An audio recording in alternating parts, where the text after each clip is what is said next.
All right, welcome to the 2026 Annual General Meeting of Roller Hockey Canada. I would like to call the meeting to order at 11:06 Mountain Time. Thank you everybody for being here today. Here's what the agenda looks like for the meeting today. Should be a pretty quick one. We've already done the call to order. We'll work through our approval of the agenda, the minutes from the last meeting. Then we'll go through our reports for the year, talk a little bit about a couple of the initiatives that we're going through for 2025 and 2026. And then we'll finish off with our board of directors election, comments, questions, and announcements, and then we'll finish up the meeting. So it should work in pretty short order here. So first thing up then is to approve the agenda as presented. Can I get a motion to approve the agenda as presented? We'd like to make that. Brent Story. Okay, we'll make that motion. Can I get a seconder for that?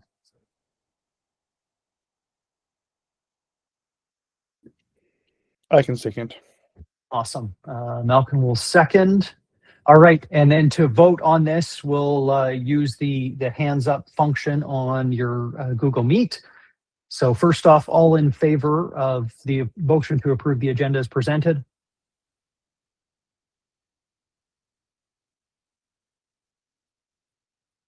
Perfect, sounds good. Anybody not in favor of it? Excellent, all in favor, thank you. Up next, the approval of minutes of the 2024 AGM. Those were provided after the last meeting and should have been sent out with the notice of the 2026 AGM. Can I get a motion to approve the minutes of the 2025 annual general meeting? Malcolm, all right, Malcolm will make that motion. Can I get a seconder? Brent Story for seconding. Thank you. We'll call it to vote. All in favor of the motion to approve the minutes of the 2025 AGM.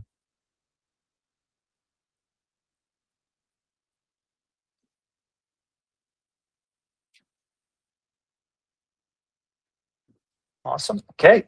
And anybody opposed? Hearing none, that is approved. All right, let's make up through work through the 2025 reports. First and foremost, thanks everybody for being here today. Welcome to our 2026 annual general meeting.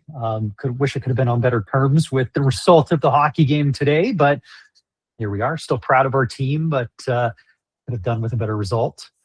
It's really a pleasure to see so many familiar faces here and to welcome a few that are joining our leadership circle for the first time here. So thank you everybody for making the time.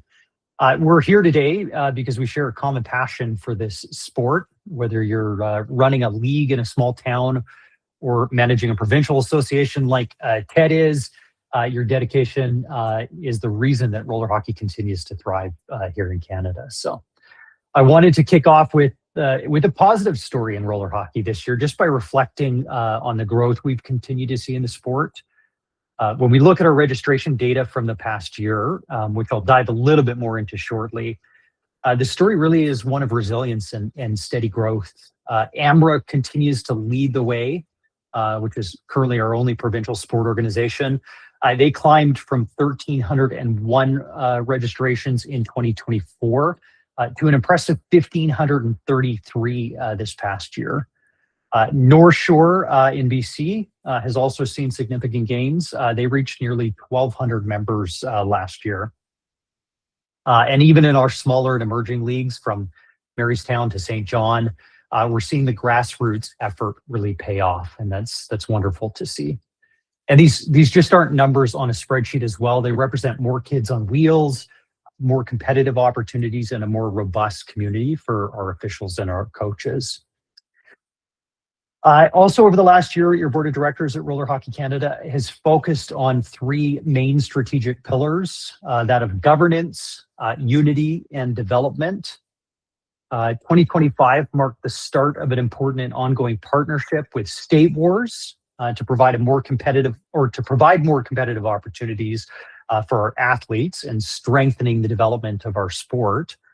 We kicked off this past year the Team Canada National Development Program, which will be a yearly initiative for 18U players and below. And then we saw the start of the biennial Global Inline Junior Challenge, and that's going to happen opposite the World Skate World Championship years.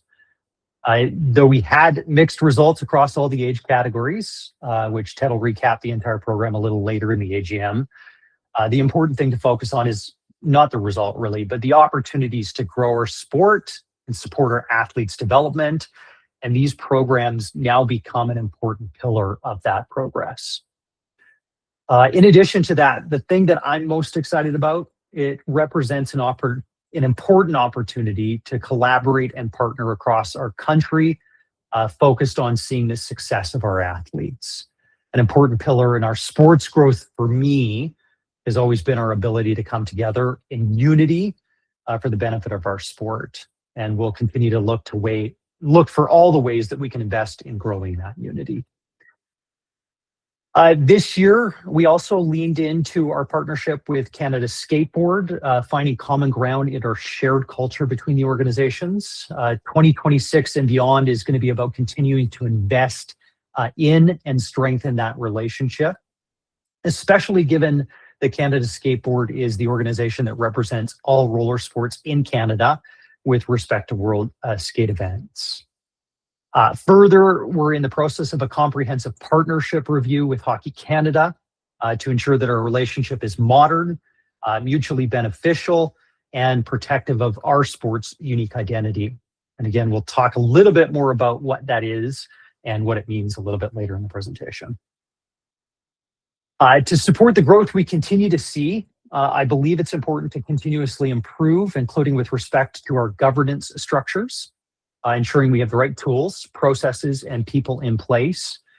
So our board is committed to ensuring that we review these governance structures and ensuring they're effective and can be as they can be, and strengthening them where necessary.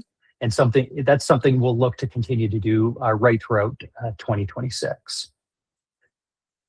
I also wanted to speak directly to a topic that I know is top of mind for every league and association, which is insurance and membership rates. As many of you know, insurance costs are rising across the sports world. Hockey Canada has notified us of an anticipated rate increase. However, the board have made a firm decision. Roller Hockey Canada is going to keep membership rates the same at $13 for the 2026 season. We've chosen to absorb these increased insurance costs at the national level this year to provide stability for your local leagues. However, I need to be transparent. As we review our portfolio this year, we'd advise all leagues to budget for a rate increase in 2027. We're doing everything in our power to manage these costs while ensuring our players have the best accidental death and disability and medical and dental coverage. So in closing, our mission for the coming year is pretty simple. Keep the momentum going and keep things rolling. We'll continue to refine our governance, support our officials, and bridge the gap between recreational play and national excellence. We're a community that is stronger when we move in the same direction. I also want to say a huge thank you to the entire board for their late night sessions and stepping up as volunteers in our sport. And most importantly, to all of you for keeping the wheels turning in your home rinks. Looking forward to the rest of the AGM. All right, with that, we'll move over first to the operations report. Here are the numbers for the past few years. 2025 came in at 4,506 registrations. That was made up of 4,358 players and 151 officials on the season, which represented a 10.5% increase over 2024. The makeup of that included 13 leagues, and as I stated earlier, one PSO, which is the Alberta Minor Roller Hockey Association, which, like I said, continues to lead our country at 1,533 registrations this year. North Shore quickly behind that with almost 1,200. And roller hockey remains strong on the West Coast with the IHL, another big league in the Vancouver area there. We also are happy to see that London is remaining strong out in Ontario there, which is really good. We can use some more leagues joining Roller Hockey Canada in Ontario for sure. We'll look to grow there. But I'm really excited about what's going on the in the Atlantic provinces as well. Like I said, we see Marystown, St. John's, and others coming on board as well and joining Roller Hockey Canada. So it's pretty exciting and great to see that we're continuing to see growth here and sustainable growth in our membership numbers. So, any questions about registrations before we move on to the financials? Excellent. Hearing none, we'll continue moving on. Jim, I'll pass it over to you for the financial review. Good. Thanks, Dave. So what we're looking at is 2025. Actually, could you pop to the balance sheet first? It's always easier with the cash position and stuff. Everybody wants to know where we stand financially. So the end of 2025, we had about $84,000 in cash. So we're doing well. That's why, as Dave had alluded to, we wanted to just keep the insurance increases, the upcoming increases from Hockey Canada. We feel we can absorb those from our group here. So we've got $84,000 as far as our cash position goes.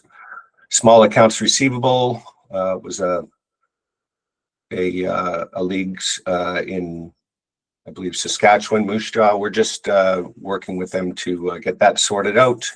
There isn't too much profit. We made $28,000 last year, basically, with the exception of the second part of our insurance from, again, Hockey Canada, which we're anticipating to be about $18,000. So that'll take our $84,000 cash position down to about $66,000. So again, we're in good shape financially for the next year of roller hockey. If we move over to our income statement there, membership dues made up the largest part of our revenue. Almost $56,000. We did two things last year with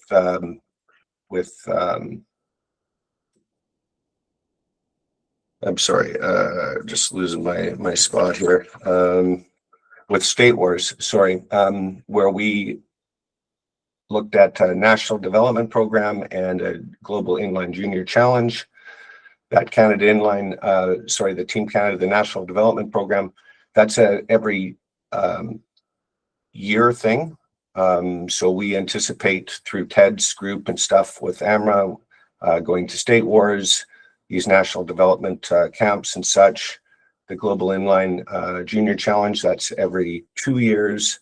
So both those programs are ideally supposed to be revenue neutral. In other words, the costs offset the revenue that's made from those camps.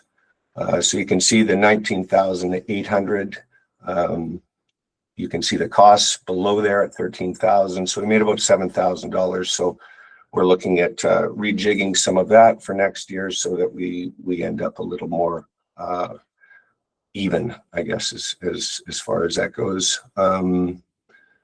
Junior Inline Challenge, again, every 2 years, that offset almost within a few $100.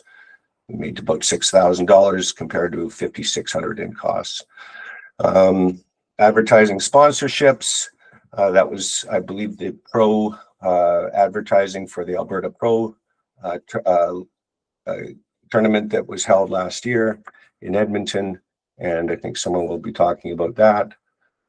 We had some, they're all just very incidental items and stuff there. So not really anything else to speak about.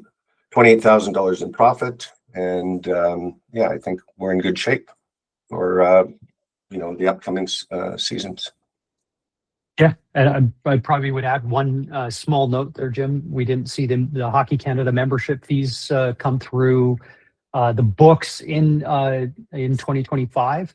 But as you noted, we have those insurance costs that came through. So it says $28,000 in net income for the year, but that's reduced by about $18,000 for the Hockey Canada membership. So just happens to fall in 2026 because of timing. Correct. Yeah. So really saw about $10,000 in net income for the year. So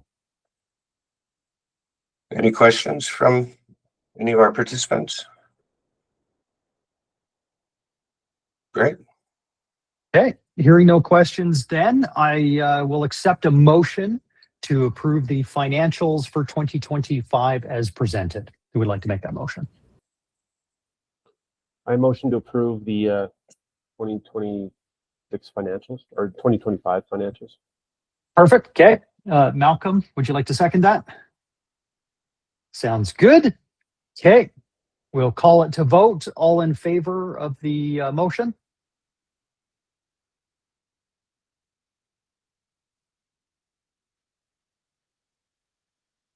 Excellent. Any opposed? Hearing no one opposed, that is approved. All right, moving on. Greg Irish, you were up with notes on officiating. Love it. So I'm going to keep it to the point. National exam clinic materials aiming for March 20th release date. I have a mailing list. I've reached out to most organizations in the past, so I will reach out again as we come closer to that date. I'm going to work with Ted at AMRA. He has a gentleman by the name of Norm Ford who wants to take a crack at building out the exam this year, so I'm really excited to see what he can do. Breakout Gameware is our official RHC vendor. They have jerseys and pants. Several organizations have already ordered the official Roller Hockey Canada jersey through Breakout. If you need their contact info, let me know. I can supply it. Dylan Williams, who's also on the call, is in charge of Breakout, so to speak. So a lot of good positive feedback we received there. And then 2 focal points, officials recruitment and retainment are key focal points for all organizations this year. We had 150 officials last year within Roller Hockey Canada that were registered under the registration process. So we're going to look to continue to grow that number. So just nice, short, sweet, to the point, and I'll reach out to the organizations as we make our way towards the season. One good news story I'll add on to this, Greg. We maintained our officials from 2024 over to 2025. So it was the same number year over year, but yeah, I like your point about recruitment. In youth sports, where we see often officials leaving the game and not returning, it's nice to be able to maintain our numbers, but it'd be also nice to grow them as the leagues are growing too. Eh? Absolutely. Yeah. All right. Any questions or comments for Greg with respect to officiating? Excellent. Hearing none, we'll continue to move on. 2 initiatives that we have to talk about first this year. Ted's up first with Team Canada at State Wars. Okay, guys. So yeah, it was our first year putting together the Team Canadas. So the program is coordinated with State Wars, and so how that works is that any of the players that participate at State Wars on provincial teams would then qualify for being able to play on Team Canada, the NDP National Development Program. So in Alberta, it's very easy. We've got multiple teams from multiple age groups. With our registrations, we ask kids if they'd like to be scouted for the potential of playing for a second team. This is the added cost, and this is the commitment for the time, and so on. About 75% of our registrants, with that information, made an informed decision to put their name on the list and got scouted in Alberta. We had our, short list put together from multiple age groups with, upwards of 10 kids per age group, knowing that we would only be able to take at most 4 to 5 Albertans and 1 goaltender, 1 or 2 goalies, depending on what else is out there from the rest of Canada. So then when it comes to Ontario, they have a big contingent of teams as well. You got to skip over Saskatchewan, Winnipeg, because they don't participate at State Wars. So we land in Ontario. They do have quite a few teams participating at State Wars, so it's an easy situation to collect more players from that group to bring into the fold.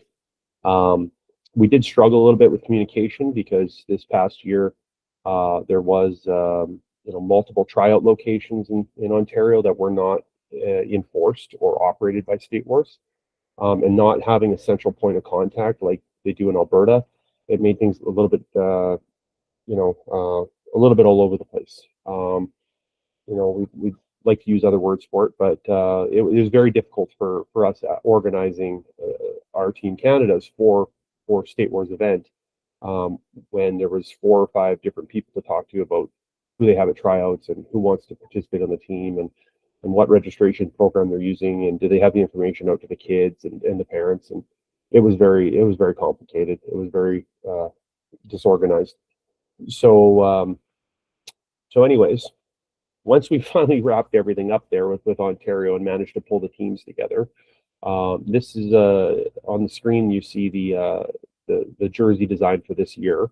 Oh, we had a jersey that similar to that last year, but every year will be a new jersey. So this is 2026's jersey for the NDP. So it was a great. It worked out good for the guys. There's Ontario players that we've always been playing up against. Guys.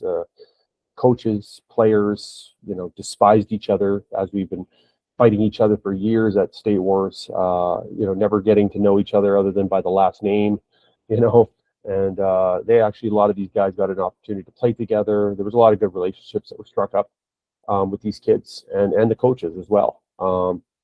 And it was very beneficial to Roller Hockey Canada for the group to be able to put this together. For the sport, the growth of the sport in Canada and as well as in Ontario, with where they need more coordination, they need more cohesiveness, they need a little bit more leadership there, and with that they could go places. But right now, the way it is right now, Ontario really struggles with how divided they are. But yeah, this is one step in the right direction, essentially for that. The teams themselves, they all managed themselves well. They all performed well. We had, I would say, all of the teams finished with respectable records. The records themselves, like for the game play, it was a 3 round robin games were what was designated for the teams, and then if the top 2 finishing teams would play a gold final, and there was no gold and silver, it was just a gold medal game. We had one team make the gold medal game, and it was our U12 team, and it was they did quite well. They went 3-0 in the round robin, and they only lost in overtime. Yeah. So that team was our strongest team.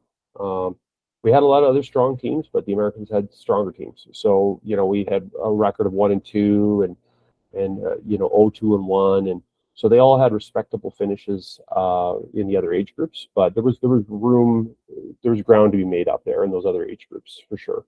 And we think that we can do that this year with more coordination from State Wars. So good finish for the guys overall. We didn't bring home any medals in the 5 age groups, the 8, 10s, 12s, 14s, or 16s, but we had a very good first showing, and we're excited for this year as we're already starting to collect registrations in Alberta, and I just spoke with Tim and Greg the other day, and the plan is for 2026 not to let what happened last year happen again. They will be coordinating the tryouts. They're picking the locations. And I'm just as a, part of someone who wants to help the program succeed with the NDP. I'm sticking my nose in there a little bit, helping guide Greg and those guys, wade through the political waters in Ontario and trying to help them, make the best decision. Trying to help them make the best decisions for how to run these tryouts and then how to get this information to the parents so that we are not pulling out our hair and our teeth trying to get kids onto these teams when we need to still order jerseys and plan these teams and plan the communication and there's only a set amount of time that we have to work with, and we need to we need to make sure that we have a lot more time than what we were given last year to do that. So I think we're off to a great start. Tim and Greg saw the error of their ways for last year. They're ready to respond, in the best way possible for moving forward. So, yeah, one thing that is changing for this year is there's no longer going to be just 4 teams. It won't just be 1 Team Canada and 3 Team USAs. It will now be Team USA, Canada, and an international team, as they have enough international countries participating that they'll be able to form very competitive international teams. From what I see, they have the just a couple names to throw out there to you. New Zealand is going to be bringing a contingent of teams. Great Britain is bringing their national program. Mexico, for the first time ever, is bringing up their whole program. Instead of going to NARCH, they're going to be coming to State Wars. And then Colombia, as always. And I think there was a couple others, but it's a pretty good start there.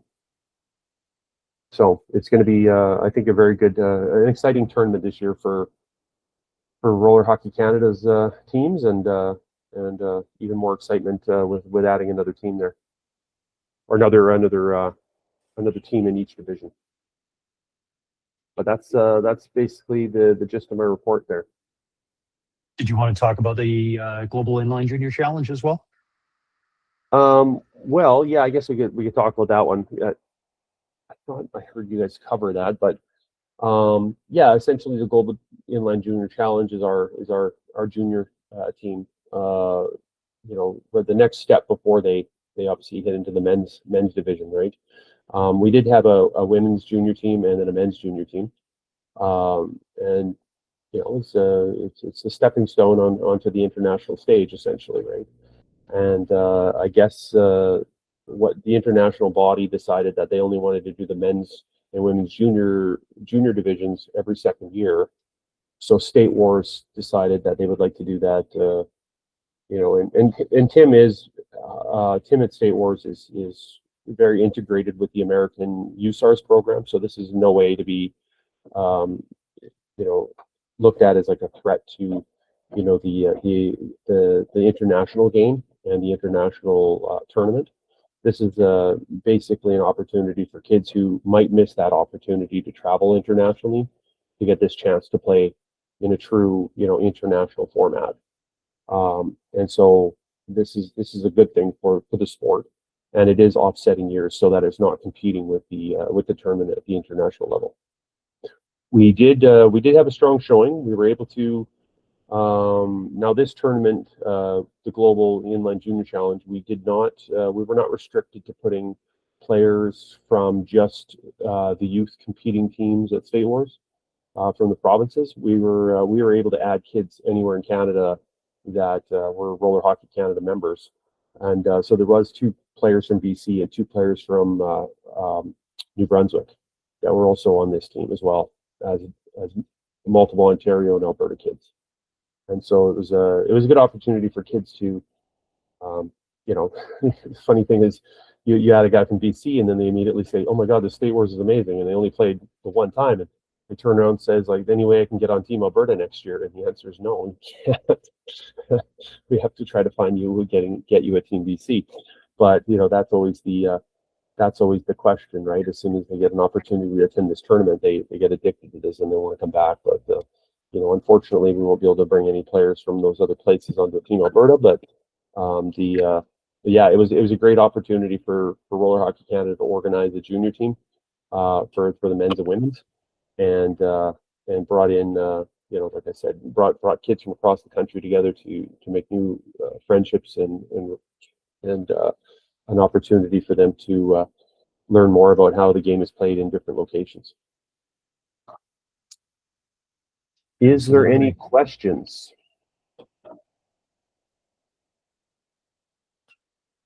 Okay, no, doesn't look like any questions there, Ted. One top up that I'll make, though, too, like you said, we are bringing back the National Development Program at State Wars for 2026.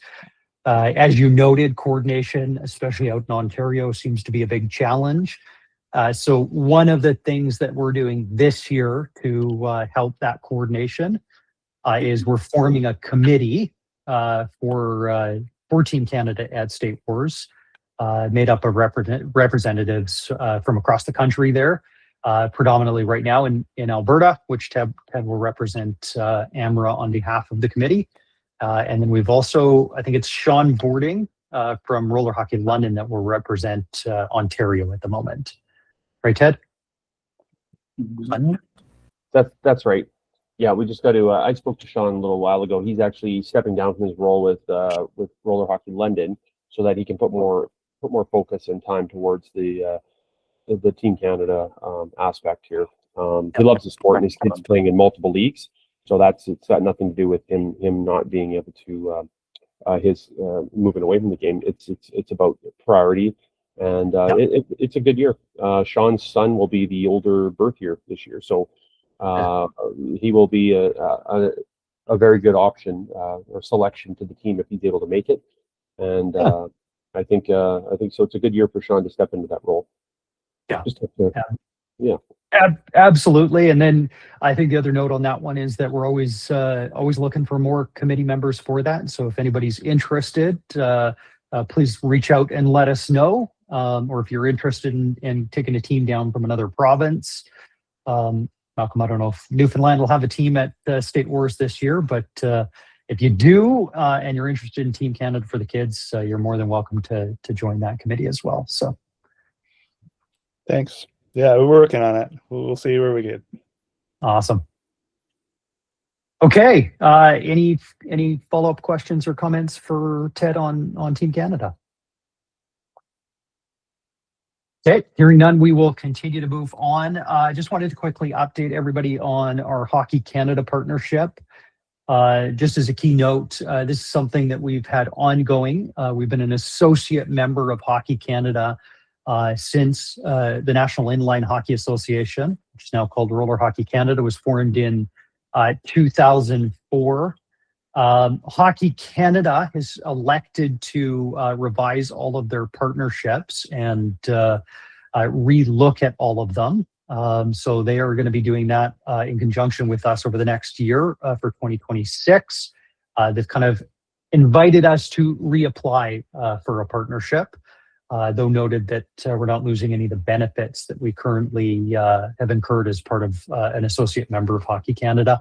This is really on their part just to re-look at those partnerships and make sure that they're aligning with their values and their organization, that they are strong partnerships that represent what Hockey Canada wants to represent. So we'll go through that process with them. But if you have any information that you want to share with respect to it, any like vision of what you think the future should be, how we should work in partnership with Hockey Canada, we more than welcome your feedback on that, and we can include it in our application. So just wanted to update the group on what's going on there.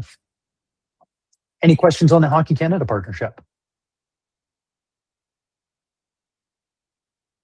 Excellent. So that comes to the point of the AGM now that we have to conduct the Board of Directors elections.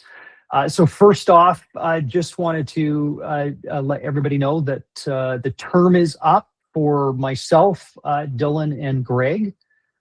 We both served, or we all have served a 2-year term that ended with this past AGM. So yeah, it's going on there.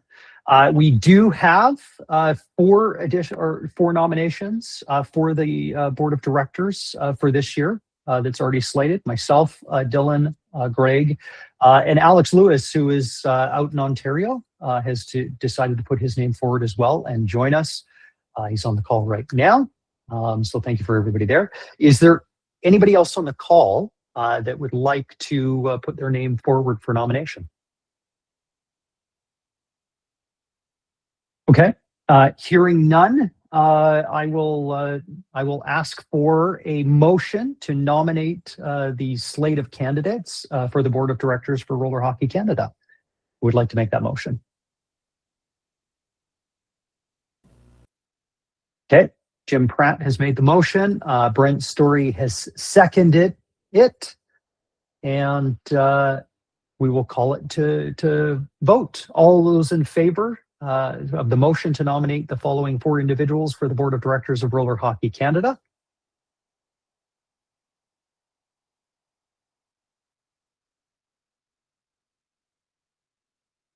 Excellent. Okay. And is there anybody opposed to the motion? Hearing none opposed, that means all are in favor and the motion is passed. Thank you, everyone, and congratulations to everybody that's joining the board again or for the first time. Thanks for Alex for putting his name forward. All right. Last agenda item then. Is there any follow-up questions, comments, or announcements from the group that they would like to share before we conclude the meeting? Hey, Dave. Yeah.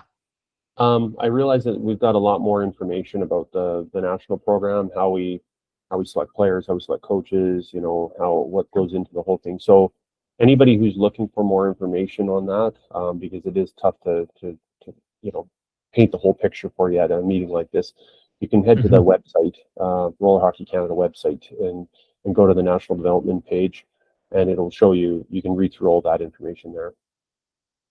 Yeah, absolutely. I think that's a fantastic top up, Ted. And I'm certain you guys will end up distributing more information throughout the year as well, too, so that people are aware of it, know when to sign up and all that stuff. So good top up. Okay.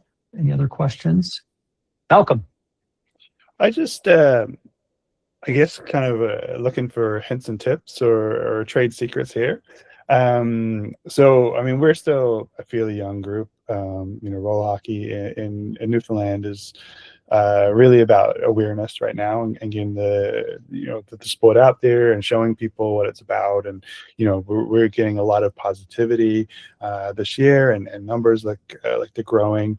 You know, it's going to take us a few years to really get to where we want to be. But one of the things that we're struggling with right now is the goalies. On the goalie front, we're getting you know, good numbers in skaters, you know, especially in the, you know, under 10, under 12 categories. So it looks really nice on paper, but, you know, kids don't love to shoot against shooters all the time, right? So goalies are definitely key, and especially when we want to start playing, you know, into games with the different groups. Anyone have any thoughts, you know, strategies on attracting goalies? Like, what have you done in the past? Like, what success have you had? Yeah, couple things popped to mind for me right away, Malcolm, just for my local league right here in Lethbridge, Alberta. Number one, for all of the goalies, we provide free registration. Just as an incentive to get goalies into the league. I'm sure probably something you guys are trying, but yeah, no cost for it. And then the other thing that we've done, which we're finding a little bit of traction with, and as a benefit, we have a local rec hockey league that plays in Lethbridge as well. So they're separate from our Lethbridge minor hockey group. They're more just about fun. And they have goalie gear that they've purchased for their association. So they cycle through it every few years. And as a result, they have some leftover stuff that they've given over to us. So we've got a whole bunch of goalie gear that we'll lend out for the goalies for the year. But then also have some spare ones that are available as well. Because we'll ask kids to sub in for net as well. So they sign up on like a weekly basis. And because they're just trying it once or twice, it's nice to be able to have goalie gear available for them. So that's kind of how we cover that gap, but then also include or encourage goalies to come in as like, you want to try it for the year for roller hockey? Fantastic. But don't go and buy the gear. We've got some that you guys can, you know, try for the year. So. Yeah, no, I appreciate that. I mean, we're quite lucky because the arena that we lease, their main tenant is the Goulds Minor Hockey Association, and so they have all their goalie gear and you know, dekers and all that kind of stuff there, and we have a pretty good partnership with them. So that's all available to us. But what I didn't really consider is the short term, like trying to bring kids in like more on a weekly or short term basis. That's a good idea. Sometimes they want to try it just once, just to see what it's like, and some catch on to it, and others go, "Yeah, it's not for me." But Yeah. there always seem to find kids that are willing to try it at least once. So Yeah, well, I mean, this exposure is just another thing, right? I mean, they don't stick Yeah. with it, it's absolutely fine. But after a couple times, maybe we find one that does stick, right? So, yeah, that's great. absolutely. Sometimes it's also difficult for those kids that have played ice hockey the entire ice hockey season to then want to transition over. They typically want to come out and play just for something different, which you can understand. But you're going, that's pulling from our pool of goalies. So it's Yeah. We're fine in the U6 and U8 because those kids are used to rotating through, and so they'll have a turn and goal. But when it gets to like U12 and U10, it becomes a little tougher. Yeah. So we've discussed a couple of other options. Sorry, I'm on solo dad duty here with a toddler that's being a pain in the butt, so I'm being quiet. But we've discussed a couple of other things in North Van or North Shore. We're doing also free registration for goalies as well for our youth league. The other idea we had, which we're not going to try this year, but if we need to, we might try a feeder Jake, is to allow comp goalies to play for free and then give them a spot playing recreational at like a discounted rate, whatever the rate you're comfortable with. We discussed 50%. We also have a whack load of goalie gear that Ruth is tasked to manage and navigate. Ruth also has 2 goalies, which also helps. So yeah, just the gear side is a big thing. Like a lot of ice hockey goalies don't want to use their own gear because they think the wear and tear is more damaging than ice, which I can see the argument. Sliders, if you push them to invest in sliders if they enjoy it, that will help their gear situation. We also discussed an initiative at the North Shore Inline level that we would go buy like 25 sets of sliders and loan them to goalies that will play goal for us, and then they'll just give us like a deposit check. And if we don't get them back, they can keep them, but we're going to cash their check kind of thing. And then we were just going to inflate that check, another, call it 50%, so that we're 50% towards replacing another set of sliders. They're not cheap, but if you buy them in bulk, we did get the price down pretty drastically. And Coach Dacosta is willing to help us on that in Vancouver here. So that's who we were planning to look at if we further needed to investigate other options to get some goalie retention. So okay. So sorry, Dylan, just to be clear, the slider situation is something that you guys have discussed but not implemented yet? Yeah, exactly. We're basically, this is the first year we're marketing goalies will play for free.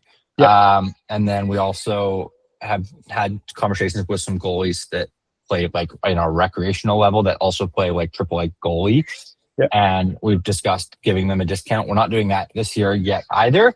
But we're working with our local minor hockey groups to try and bring up our goalie numbers as well. So nice. Yeah, no, appreciate that. I mean, the sliders I think are a good idea. We're pretty lucky with the floor. It's quite good on goalie gear, but there's certainly hesitation, I guess, right, from goalies. Another thing, Malcolm, that we do for our goalies is we do have free goalie clinics to help them out. And Dylan's actually putting some before our season actually starts this year to help get those numbers out as well. Mm-hmm. Yeah, that's a great idea too.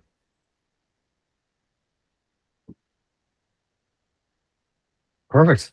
One of the benefits of being member of Roller Hockey Canada, all the experience from across the country. So, any other thoughts for Malcolm?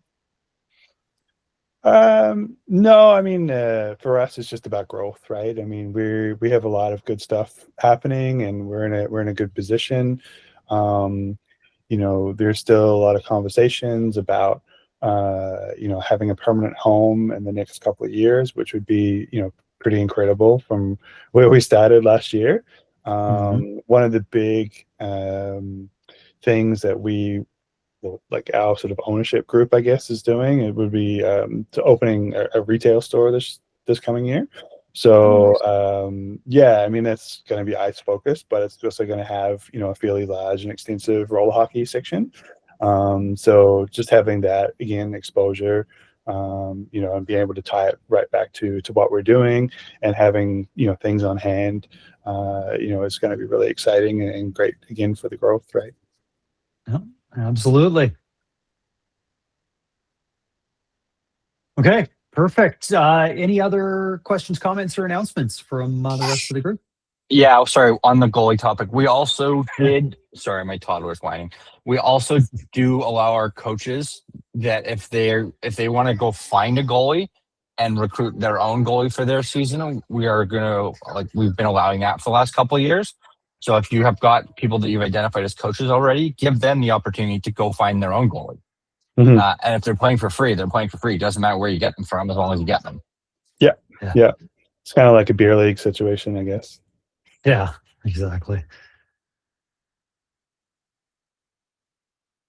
Okay, cool. And like I said, any other questions, comments, and announcements? Okay. Awesome. Well, that concludes our 2026 annual general meeting for Roller Hockey Canada. At this time, I will accept a motion to terminate the meeting at 11:52 a.m. Mountain Time. Brent Story will make that motion. Perfect. We don't even need a seconder, Dylan. Just the first on the termination. So thank you, everybody, for making the time to attend. Really appreciate your time, especially on a tough day where Canada lost the gold medal, unfortunately. So they won silver, though. So thank you, everybody, for taking the time, and have a wonderful rest of your Sunday. Thanks, everyone. Thanks, guys. Thanks, Dave.